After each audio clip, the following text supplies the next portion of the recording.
membuat dia bisa menang dalam pilkada. Itu tidak. Kenapa? Karena pandangan partai koalisi bisa berubah. Pandangan masyarakat gara-gara ulah dia membela salah satu capres itu bisa berubah. Kemudian kenyamanan tim pemenangan dia juga bisa berubah. Dari segi modal juga ternyata yang dia pikir itu bisa dia tunggangi dengan logistik-logistik dari capres, logistik-logistik dari partai, itu ternyata tidak sederhana dan tidak segampang yang dia bayangkan. Citra Indonesia sudah mengatakan bahwa pikirkan dirimu saja, persiapkan dirimu untuk memenangkan pilkada, bahwa tracknya pilpres, tracknya pileg dengan tracknya pilkada itu berbeda. Jadi untuk apa kamu pusing-pusing memikirkan pilpres, memikirkan pileg, tapi ternyata track pilkadamu sendiri nggak terurus, tidak tersusun dengan baik, tidak tersusun dengan rapi untuk menjadi sebuah kendaraan pemenangan pilkada buat dia.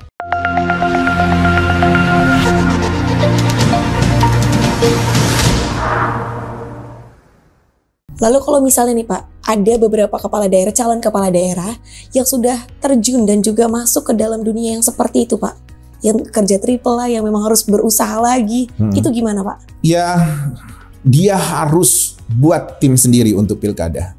Walaupun timnya kecil, misalnya dia mengendalikan 200 orang tuh untuk pilpres, dia bikinlah 10 atau 15 orang yang fokus untuk mempersiapkan dia untuk pemenangan pilkada. Jadi topping-toppingnya bisa dia ambil, perasan-perasan santannya bisa dia dia kumpulkan. Kemudian dia juga bisa timnya bisa dengan jernih melihat mana yang bagus untuk pilpres dan mana yang bagus untuk pilkada. Kemudian dia bisa memonitoring dari awal tim-timnya yang bisa dia bangun seperti apa. Jadi jangan sampai dia menganggap misalnya Yana itu tim dari PDI Perjuangan memenangkan Mas Ganjar, ini bagus nih, keren gitu kan. Kita juga sama-sama tim Mas Ganjar. Nah, Yana nanti kita pakai untuk pemenangan pilkada kita. Belum tentu Yana itu punya performance yang sama, setara ketika mengurus pilpres dibandingkan ketika mengurus pilkada. Nah, itu kan harus dicek dulu. Tingkat emosimu seperti apa, tingkat jejaringmu seperti apa, militansimu seperti apa. Karena bisa saja kamu sangat punya motivasi yang kuat untuk memenangkan Mas Ganjar, tapi ketika dengan calon pilkada ini belum tentu kamu punya motivasi yang setara. Nah, itu yang harus menjadi perhatian para calon-calon peserta pilkada ini. Jadi persiapan itu penting dan hari ini sudah lewat dari 18 bulan dari idealnya Citra Indonesia, tinggal sekitar setahun kurang gitu. Harus punya formula dan strategi khusus dan memang harus cepat, bergerak dengan cepat, manfaatkan momentum pilpres ini untuk kepentingan pilkada bagi diri dia. Jadi jangan nanti nunggu hasil pilpres, nunggu hasil pileg, nanti setelah itu kita approach dengan partai politik yang mana nanti oke lah, apalagi kemarin saya sudah memberi kontribusi logistik, APK buat partai, masa dia nggak memberi rekomendasi sama saya? Nggak sesederhana itu, gitu loh. Kalau misalnya saya sudah berjuang pada partai X, pada pilpres, partai X luar biasa terbantu, memang Pak Yanto itu tokoh yang keren, yang komitmennya luar biasa sama kita. Besok pilkada kita dukung, gitu kan? Ternyata selesai pilpres, ada Yana muncul saudara ketua partai itu gitu loh, mau maju pilkada. Ya ketua partai itu kan akan melihat memeriksa ulang. Oke, kita dulu sudah sama Pak Yanto ini udah oke, gini-gini peluangnya juga bagus. Tapi ini ponakan saya sendiri nih mau maju. Dia juga nggak kurang-kurang nih gitu kan. Kalau dipoles sedikit malah bisa lebih bagus dari Pak Yanto. Itu kata si ketua partai itu. Terus rembukanlah mereka dengan ketua-ketua partai, dengan koalisi-koalisi. Akhirnya mengatakan, udah sepertinya Bu Yana bisa lebih berkomitmen sama kita. Selesailah saya, nggak jadi saya didukung. Nah, sementara saya sudah menghabiskan waktu, sudah berinvestasi. Yang paling kasihan itu ya sudah membuat saya jadi GR gitu kan. Membuat saya besar hati itu bahwa wah, kalau koalisi ini kalau dukung kita aman pilkada. Ya aman di mana kalau ternyata saudaranya mau maju? Misalnya seperti itu. Atau ada orang lain yang punya kesejarahan yang lebih kental dengan salah satu ketua umum. Udahlah wassalam itu, jungkir balik itu orang itu. Jadi jangan bermain-main dengan pilpres, jangan bermain-main dengan pileg kalau memang kita mau maju sebagai kandidat pilkada itu.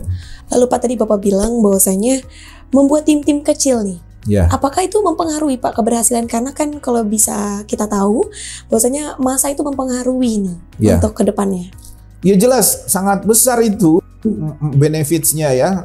Karena tim kecil ini dia akan intens mengobservasi, dia akan intens memeriksa, dia akan intens menyerap data-data dan dinamika politik yang ada.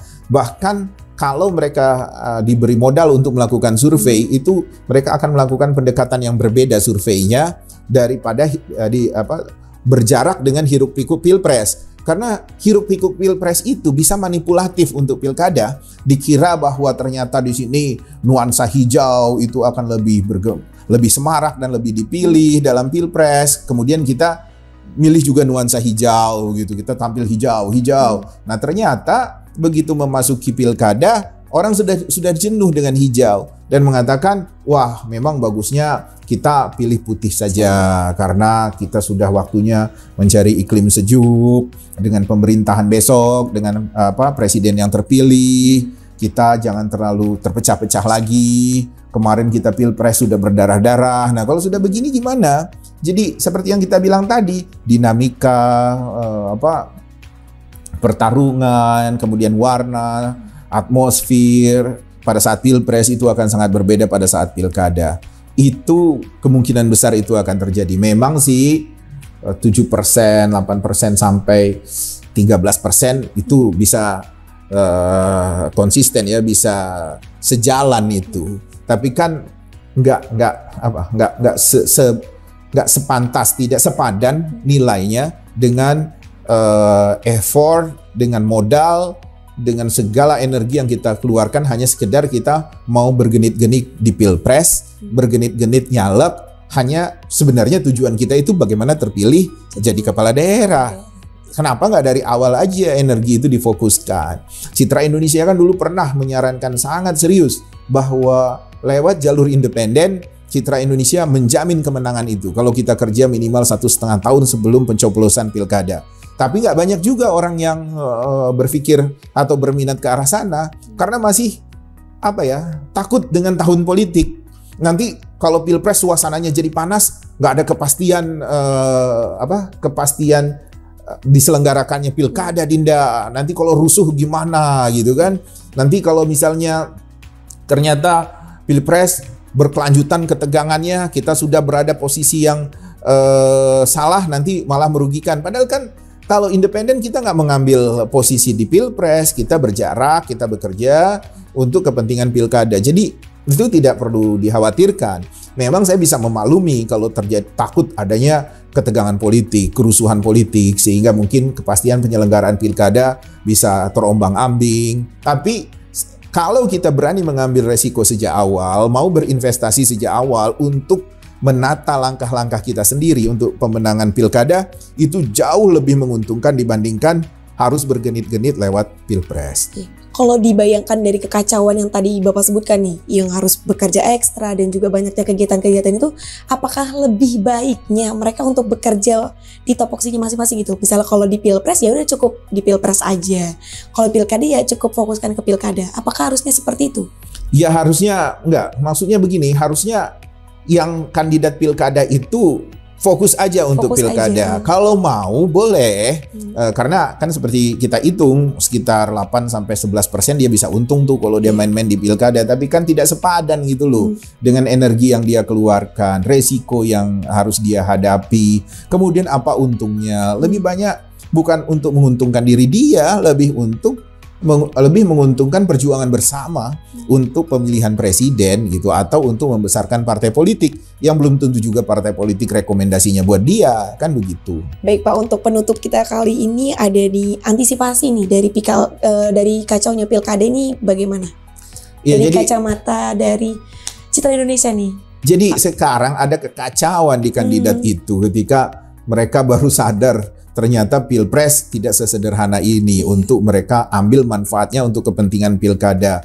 Nah, cara yang seperti antisipasinya sudah yang kita bilang tadi bahwa dia harus melakukan persiapan yang normal, tapi juga yang paling penting adalah dia tidak tidak all out di pilpres. Karena ketika dia all out, nanti energinya habis. Kalau dia all out, nanti resources dia akan habis. Kalau dia all out, nanti dia sudah tergambar, sudah menjadi warna dari pihak-pihak dan golongan-golongan tertentu di daerah dia. Itu akan beresiko pada saat nanti menjelang pencoblosan di pilkada. Dia harus melakukan observasi ulang, revisi ulang. Dia harus melakukan evaluasi yang cukup banyak karena dia sudah terjerumus dengan langkah-langkah yang sebenarnya tidak ada kaitan atau tidak efektif untuk penyelenggaraan pilkada dan pemenangan untuk dia gitu. Iya kan? Orang panitianya juga berbeda kok gitu. Orang-orang yang akan terlibat juga nggak 100% sama. Jadi sangat sangat capek lah kalau masih mau ngurusin pilpres terus dia urus pilkada setelah itu. Karena kebanyakan yang mau ngurus pilpres ini dipikir kalau dia urus pilpres dan pilpresnya menang dia bisa ongkang-ongkang kaki. Itu hal yang keliru. Jadi saran kita jangan all out di pilpres kalau mau maju pilkada. Jangan all out di pileg kalau mau maju pilkada. Tapi bukan juga duduk-duduk gitu ya, kemudian menunggu pilpres selesai, pileg selesai. Tidak, dia harus bekerja dari sekarang. Dia harus bentuk tim pemenangan yang serius agar tim itu memang efektif untuk memenangkan dirinya di pilkada. Baik teman-teman Citra Indonesia, demikianlah pembahasan kita dengan konsultan politik kita hari ini. Jadi untuk seluruh para kandidat dari pilkada untuk terus memanfaatkan waktu dan juga menetapkan nih langkah-langkah apa yang sebaiknya diambil untuk kedepannya. Jangan lupa untuk like, comment, share, dan juga subscribe channel Citra Indonesia. Kami jamin Anda menang. Terima kasih.